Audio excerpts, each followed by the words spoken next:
È irrispettosa questa cosa nei confronti di Marta e della famiglia. Il pensiero del sindaco di Mogliano, Bortolato, appreso della scarcerazione del giovane aggressore di Marta Novello, va proprio alla ragazza e alla sua famiglia.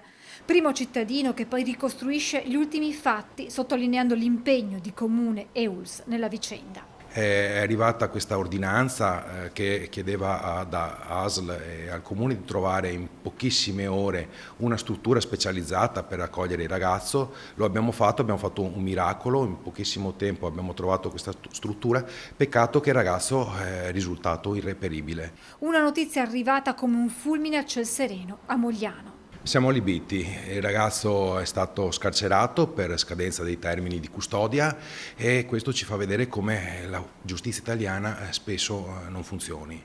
Il sentimento del primo cittadino è il medesimo condiviso dai moglianesi per una giustizia che a volte dicono lascia l'amaro in bocca. Non sempre c'è giustizia vera. Ci siamo abituati ormai e dobbiamo andare avanti così. La giustizia purtroppo a volte è una buona di qua, buona di là, però ci stanno tante lacune, ecco, da colmare. Purtroppo molte volte le cose capitano proprio per i tempi e forse un po' di leggerezza su alcune cose. Quando è successo ha sconvolto comunque tutti.